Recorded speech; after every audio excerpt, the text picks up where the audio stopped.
साथियों नमस्कार, जोहार। जीटी रोड लाइव में आपका स्वागत है। मैं हूं अभिषेक सिंह। साथियों, नगर निकाय का चुनाव हालांकि हाईकोर्ट के संज्ञान के बाद कहिए, हाईकोर्ट के लताड़ के बाद कहिए, हाईकोर्ट के फटकार के बाद कहिए, फाइनली हो रहा है। और उसके साथ ही साथ आप देखिएगा कि चुनाव में जो नामांकन है उसकी प्रक्रिया पूरी हो गई है।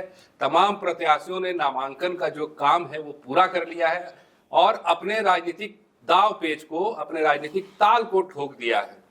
हालांकि इसको लेकर के कहने वाली बात यह है कि चुनाव जो है वो दलीय आधार पर नहीं है, लेकिन फिर भी पार्टी की ओर से समर्थन है और पार्टी के अपने राजनीतिक दाव पेच भी है। आप देखिएगा कि पार्टी के कहीं अंदर कलह दिखता है, कहीं उम्मीदवारों में नाराजगी है, कहीं पार्टी के कार्यकर्ताओं में नाराजगी है, तो कोई पार्टी के आलाकमान के फैसले से भी खुश नहीं है। और इसको लेकर के अब जैसे जैसे नामांकन की प्रक्रिया पूरी हुई है, आपको नजर आएगा साफ तौर पे कि किस तरह से पार्टी के जो कार्यकर्ता या नेता हैं या दावेदार हैं, उम्मीदवार हैं, वो अब लगातार पार्टी और दल को बदल रहे हैं। इसका उदाहरण आप देखिएगा किस तरह से कि धनबाद में जो पहले मेयर रह चुके हैं चंद्रशेखर अग्रवाल, कैसे उन्होंने एक तरफ जहां झामुमो का दामन थाम लिया, वहीं कई ऐसे दावेदार भी हैं जो झामुमो से कभी बीजेपी की ओर आ रहे हैं तो कभी कोई निर्दलीय ताल ठोक रहा है। इसी क्रम में आप देखिएगा कि झारखंड के 3 जिला जो मुख्य रूप से जाने जाते हैं, एक तो राजधानी रांची है, वहीं औद्योगिक नगरी जमशेदपुर है, और उसके साथ ही साथ जो कोयलांचल का राजधानी कहा जाता है धनबाद, वहां की भी चर्चा जो है वो बहुत जोरों शोरों पे है तमाम पॉलिटिकल गलियारों में।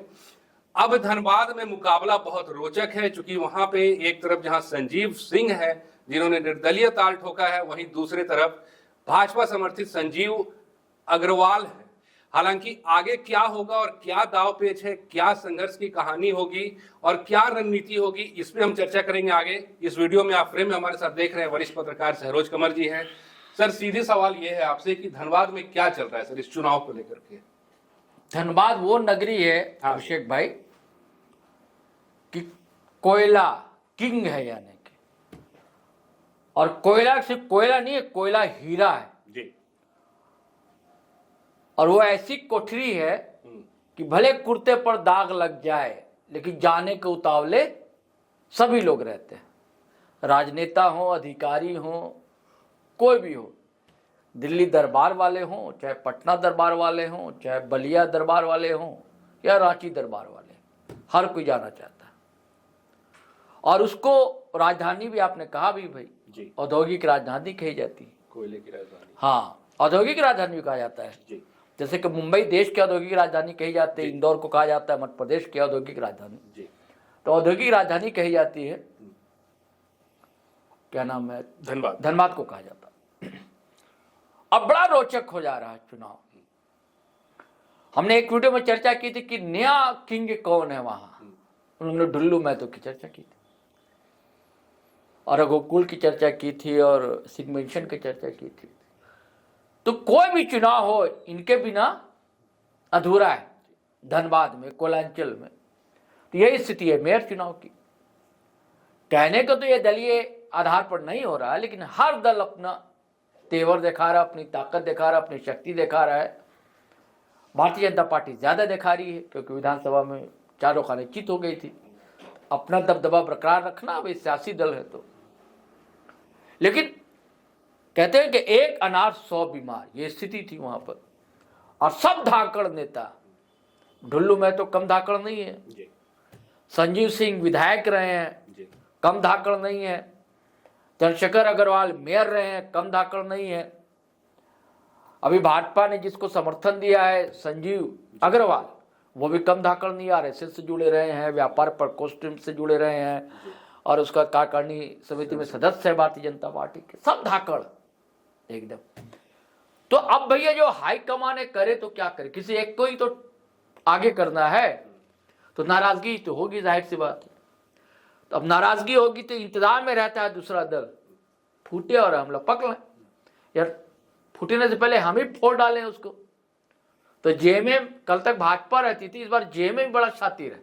विधानसभा चुनाव के टाइम में भी आपने देखा था, अगर चंपाई दा गए थे दूसरे से भी कई लोग को लेकर चले आए हेमंत सोरेन, बकायदा उनके आवास पे 10-12 हाँ, एक साथ इस बार भी वैसे ही किया कि चंद्रशेखर अग्रवाल सीधे दुमका बुला लिया। स्थापना दिवस समारोह हो रहा था जेएमएम का, और जेएमएम का पट्टा चंद्रशेखर अग्रवाल ने पहन लिया। और अब जो है मुकाबले में चंद्रशेखर अग्रवाल भी किसके सामने है? भाजपा समर्थित जो है संजीव सिंह नहीं संजीव अग्रवाल, संजीव अग्रवाल के मुकाबले में आ गए अभी। और मैंने कहा कितने मजबूत इतने हैं कि ढुल्लू महतो की पत्नी सावित्री देवी का भी नाम था। सावित्री देवी ने पर्चा भी खरीद लिया, लेकिन दबदबा ऐसा संजीव अग्रवाल का कि उसके नामांकन का जो जुलूस था ढुल्लू महतो थे जी। न सिर्फ ढुल्लू महतो सर, नहीं सभी थे। जी। मतलब बात मैं ढुल्लू की कर रहा हूं कि कैसे ढुल्लू जो ढीले पड़ गए, कहां दबंग कहां किंग है कि नहीं, किसकी घुड़की मिली किसकी चमकी मिली। आदित्य साहू तो थे ही, आप और भी कई लीडर थे बड़े बड़े भारतीय जनता पार्टी के। तो ढुल्लू में तो ढीले पड़े। अब क्या पता कि फिर पत्ता खोल दे, पर्चा खरीद लिया सावित्री देवी ने, है ना। लेकिन अब तो डेट भी निकल जाएगी, हम लोग का वीडियो पोस्ट होते तक डेट भी निकल जाएगी। तो मजबूरी है ढुल्लू महतो की। लेकिन सवाल यह है कि देखिए चंद्रशेखर अग्रवाल, उनका जो वोट बैंक था भारतीय जनता पार्टी का ही था ना। संजीव अग्रवाल वोट बैंक किसका? भारतीय जनता पार्टी। संजीव सिंह कभी एमएलए रहे, आज उनकी पत्नी भारतीय जनता पार्टी से रागिनी सिंह, है ना। तो संजीव सिंह के पास भी जो वोट चंक होगा वो भी भारतीय जनता समर्थित ही होगा ना। यानी कि भारतीय जनता पार्टी का वोट कितनी जगह बट रहा है? 3 जगह बट रहा है। संजीव अग्रवाल, संजीव सिंह और चंद्रशेखर अग्रवाल जो जेएमएम समर्थित, तो 3 जगह वोट बटेगा। अब इसमें जीतने की स्थिति में कौन? वही होगा जो एड ऑन करेगा। दूसरा मत भी एड ऑन करेगा। तो इसमें एड ऑन करने की स्थिति में कौन दिख रहे हैं? चंद्रशेखर अग्रवाल। वो जेएमएम का जो समर्थक वोट है वो एड ऑन करेंगे ना। भाजपा खेमे से कुछ जो वोट ले सकेंगे, लेकिन जेएमएम खेमे का जो जेएमएम समर्थित वोट है, दलित आदिवासी माइनॉरिटी, ये vote add on Chandrashekhar Agarwal करेंगे। और उनके जो समर्थक पे रहे हैं, मेयर रहे हैं, भाजपा के नेता रहे हैं, वहां से कुछ सेंधमारी कर सकेंगे। लेकिन संजीव सिंह तो सेंधमारी नहीं कर सकेंगे किसी और का। कहने को कह रहे हैं कि भाई ये तो दलीय आधार पर नहीं है, लेकिन वो तो है ही भी, समर्थन तो मिल रहा है ना। एक बात और है सर, हाँ, कि जो संजीव सिंह है, सिंह मेंशन से जुड़े हुए, हाँ, बड़ा दबदबा मान तो रहा हूँ। उसके साथ ही साथ काफी दबदबा और काफी चलती है उनकी जो हाँ, धनबाद में। बिल्कुल है। तो कहीं ना कहीं इसका तो सीधा नुकसान दिख रहा है आपको। यही तो मैं कह रहा हूँ ना कि संजीव सिंह को तो वो अपना जलाधार वाला मिलेगा ना, लेकिन एड ऑन तो किसी और का नहीं करेंगे ना। और संजीव अग्रवाल कहां से करेंगे एड ऑन? उनको तो भारतीय जनता पार्टी ने घोषणा ही कर दी है कि हमारे हैं। उनको हाँ ये है कि संजीव अग्रवाल को अगर भाजपा ने घोषणा किया है, अगर ज्यादा सेंधमारी नहीं कर सके संजीव सिंह, अब संजीव सिंह से क्या जो फॉरवर्ड वोट है वो संजीव सिंह से ले लेंगे। यूजीसी को लेकर अभी भी फॉरवर्ड वोट नाराज रहा है भारतीय जनता पार्टी से, तो वो तो जाएगा ही। लेकिन संजीव सिंह को तो भाजपा ने ऐलान कर दिया, भाजपा के ढुल्लू महतो से लेकर और सारे लोग मेहनत तो करेंगे ना। जब मेहनत करेंगे तो वो तो ज्यादातर जो भाजपा का कोर वोट होगा संघ भाजपा का, वो मुझे लगता है संजीव सिंह को तो मिलेगा। लेकिन अगर उनकी गाड़ी कहीं फंसी तो उसके ये सारे लोग कारण बनेंगे। और इसमें अगर मान लीजिए चंद्रशेखर अग्रवाल जीतते हुए दिखते हैं तो इसमें संजीव सिंह भी कारण बनेंगे, क्योंकि वोटों का बंटवारा दिख रहा है ना सर। हाँ, वही तो मैं कह रहा हूँ, वोटों का बंटवारा दिख रहा है। और उधर जो जेलकेम ने भी अपना प्रत्याशी खड़ा कर दिया है, तो वो जो जेलकेम समर्थक जो तबका है, ठीक है, शान बहुत ज्यादा नहीं है लेकिन कुछ तो है, कुर्मी समुदाय के भी वोट उधर है। और जो उम्मीदवार उसने उतारा जेलकेम ने, प्रकाश कुमार, पढ़े लिखे हैं, विदेश की नौकरी छोड़ी है, जुझारू है, प्रतिभाशाली है, ऊर्जावान है, तो कुछ तो वोट, तो सब वोट तो नहीं कटेगा ना जी। फॉरवर्ड वोट भी इनका कटेगा, कुछ ओबीसी वोट भी कटेगा। अब ढुल्लू महतो तो कितना ओबीसी वोट दिलवा सकेंगे, क्योंकि इनकी खुद हसरत तमन्ना थी कि हमारे घर वाली तो एमएलए बन जाए। कुछ तो वहां प्रभाव टुंडी विधायक का भी होगा। हाँ, वही तो का होगा। हाँ, मथुरा, देखिए चंद्रशेखर अग्रवाल को लाने में मथुरा महतो का ही भूमिका रही है।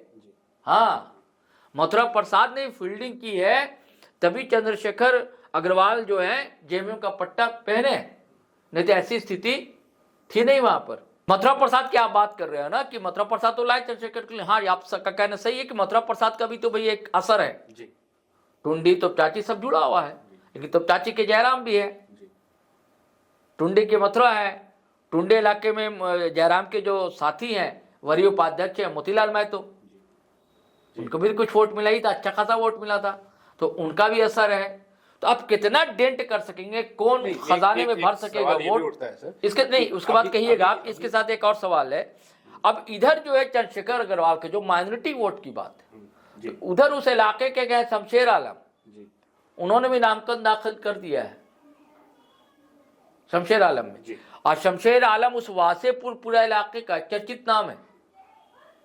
तो अगर वो कोट काट सके थे, वो किसका कटेगा? चंद्रशेखर अग्रवाल का कटेगा। अब देखने की बात होगी। मथुरा पर कुछ कह रहे हैं आप बताइए। नहीं मैं कह रहा हूँ सर कि हाँ। अब इसके बाद एक तीसरा कुंज जो हम लोग अक्सर चर्चा की, चुनाव में भी देखा आपने, जयराम महतो। हाँ, जयराम महतो भी तो अब सभाओं में उतरेंगे ही। हाँ बिल्कुल उतरेंगे अपने उम्मीदवार के। हाँ बिल्कुल, और फिर से वो भीड़ हुजूम देखने को मिल सकता है। बिल्कुल मिलेगा। तो फिर महतो वोट हाँ। या फिर जो जयराम समर्थक वोट होंगे वो किस तरह से निर्णायक होंगे? हाँ यही तो मैंने कहा ना कि ऐसा नहीं है, मथुरा प्रसाद अगर है मेहनत करेंगे तो मोतीलाल भी मेहनत करेंगे, जयराम भी मेहनत करेंगे जी।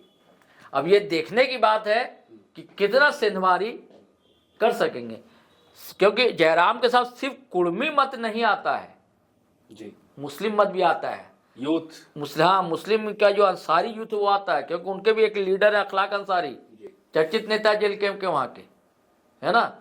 तो ये सब मेहनत करेंगे। और आप देखिए ना कि जिस तरह से विधानसभा चुनाव के दौरान जी हर जगह पे काफी वोट से इनके प्रत्याशी रहे। हाँ, उसके बाद उपचुनाव में भी जो उनके कैंडिडेट खड़े थे आपको घाटशिला में, हाँ। उन्होंने भी ठीक ठाक वोट लाया था वहाँ। बिल्कुल सही कहना तो आपका। मतलब लोगों का जो रुझान है जयराम के विचारधारा के प्रति वो काफी पॉजिटिव है। तो यहाँ भी तो कुछ ना कुछ फर्क देखने को हाँ मिलेगा। बिल्कुल बिल्कुल जी। लेकिन मेन तो ये है कि रागिनी है ना, कि गरिमा रागिनी सिंह है ना, जी। तो दो संजीव के चक्कर में रागिनी सिंह की हम लोग चर्चा भूल गए। जी। देखिए रागिनी सिंह गई नहीं है नॉमिनेशन में, नॉमिनेशन में नहीं। हाँ बड़ी बात है। अच्छा किसी में नहीं गई, ना संजीव अग्रवाल में गई ना संजीव सिंह में गई। अगर ये है कि भाई हमारे पति निर्दलीय तो सभी हैं, लेकिन समर्थन बीजेपी का नहीं है, तो हम उधर नहीं जा रहे हैं, समर्थन तो संजीव सिंह में है, अग्रवाल में, तो वहां जाती, वहां भी नहीं गई।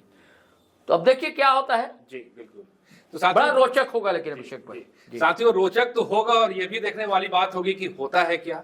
हालांकि आने वाले वक्त पे है, चुनाव का जो माहौल है और दावपेच है वो काफी उफान पे है, और ये तब तक रहेगा जब तक कि मतदान नहीं हो जाता और जब तक मतों की गिनती नहीं हो जाती और परिणाम नहीं आ जाता। आज के लिए साथियों बस इतना ही। जाते जाते आपसे वही आग्रह कि अगर आपने हमारे चैनल को सब्सक्राइब नहीं किया तो जरूर कर लीजिए, हमारे वीडियो को लाइक शेयर और कमेंट जरूर कीजिए।